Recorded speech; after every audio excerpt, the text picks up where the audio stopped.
एक छोटे से गांव में एक युवक रहता था। नाम था अंश। अंश बहुत धार्मिक था। वो रोज मंदिर जाता, पूजा करता और ये विश्वास रखता था कि जीवन का असली लक्ष्य स्वर्ग पाना है। उसे लगता था जो ईश्वर की पूजा करते हैं वही स्वर्ग जाएंगे, जो नहीं करते वो नर्क का भागी बनेंगे। एक दिन गांव में नए लोग आए, कुछ ऐसे जो ईश्वर को नहीं मानते थे, पूजा नहीं करते थे, पर उनका व्यवहार विनम्र, मधुर और मददगार था। वे सड़कें साफ करते, वृद्धों की मदद करते, किसी का दिल नहीं दुखाते। अंश को ये देखकर उलझन होती, ये ईश्वर को नहीं मानते पर इतने अच्छे कर्म करते हैं, इन्हें क्या मिलेगा, स्वर्ग या नर्क? ये प्रश्न उसके मन में गूंजता ही रहता। अगर स्वर्ग कर्म के लिए नहीं, सिर्फ पूजा के लिए मिलता है तो ये न्याय कैसा? इन्हीं विचारों में खोया एक रात वो सो गया। सपने में उसने देखा कि उसकी मृत्यु हो गई है और दिव्य प्रकाश से भरे 2 देवदूत उसे स्वर्ग ले जा रहे हैं। स्वर्ग पहुंचकर वो चकित रह गया। जहां जहां वो गया उसे वे लोग दिखाई दिए जो पूजा पाठ करते थे, जो धर्म का पालन करते थे। पर वो उन लोगों को ढूंढता रहा जो पूजा नहीं करते थे पर अच्छे कर्म करते थे, पर वे कहीं दिखाई नहीं दिए। उसने स्वर्ग के रक्षक से पूछा, वे लोग कहाँ हैं जो अच्छे कर्म करते थे? रक्षक ने गंभीरता से कहा, वे सबसे निचले स्तर के नर्क में हैं। अंश दंग रह गया। सबसे निचले स्तर में? पर क्यों? रक्षक ने कहा, स्वर्ग और नर्क दोनों की कई श्रेणियां होती हैं। जो ईश्वर को नहीं मानते वे ऊपर नहीं जा सकते, पर उनके कर्म बुरे नहीं थे, इसलिए उन्हें सबसे नीचे के नर्क में भेजा गया है।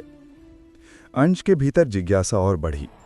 मैं उन्हें देखना चाहता हूं जो ईश्वर को नहीं मानते थे पर अच्छे कर्म करते थे, उनका नर्क कैसा दिखता है? पहले तो स्वर्ग का दारोगा तैयार नहीं हुआ, पर अंश के लगातार आग्रह पर वो मान गया। दोनों स्वर्ग से नर्क की यात्रा पर निकल पड़े। जैसे जैसे वो नीचे उतरते गए, हर स्तर की स्थिति और भयानक होती गई। चीखें, बदबू, जलती आग, दर्द से कराहते लोग, अंश का मन भर आया। पर वो अभी सबसे निम्न स्तर तक पहुंचा ही नहीं था। अंततः वे उस स्तर पर पहुंचे जिसे सबसे निचला नर्क कहा जाता था। पर जैसे ही अंश ने भीतर कदम रखा, वो स्तब्ध रह गया। वहां न तो चीखें थी, न आग, न गंदगी। वहां तो हरा भरा वातावरण था, शांति थी, संगीत था और लोग मुस्कुराते हुए काम कर रहे थे। अंश की आंखें फैल गईं। ये नर्क है? ये तो स्वर्ग जैसा है। वहां रहने वाले लोग अंश को देखकर मुस्कुराए। अंश ने पूछा, अगर ये नर्क है तो इतना सुंदर कैसे? यहां तो स्वर्ग जैसा आनंद है। उनमें से एक ने कहा, जब हमें यहां लाया गया था ये जगह भयानक थी। चारों ओर आग थी, जलती धातु थी, गंदी बदबू और कांटों से भरी जमीन थी। पर हम लोग शिकायत करने नहीं आए थे।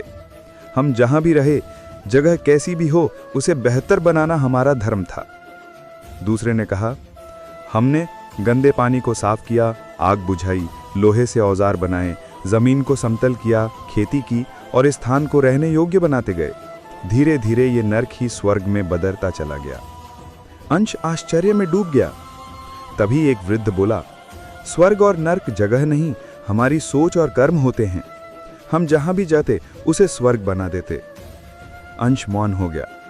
उसे एहसास हुआ कि वो जीवन भर उल्टा सोचता रहा। वो स्वर्ग पाने के लिए धर्म करता था, जबकि ये लोग धर्म नहीं मानते थे पर स्वर्ग बनाते थे। अचानक उसकी नींद खुल गई। वो हड़बड़ाकर उठ बैठा। सपना भले ही उसकी सोच का परिणाम था, पर उसे एक बात समझ आ गई, ईश्वर कर्म में है।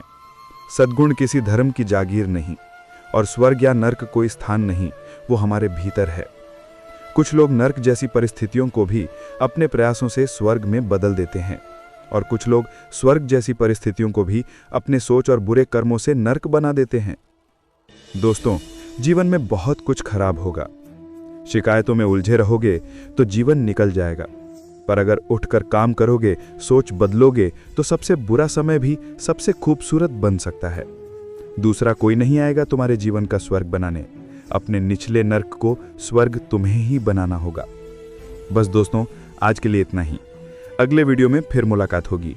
तब तक मुस्कुराते रहिए और अपनी दुनिया को थोड़ा थोड़ा करके स्वर्ग बनाते रहिए।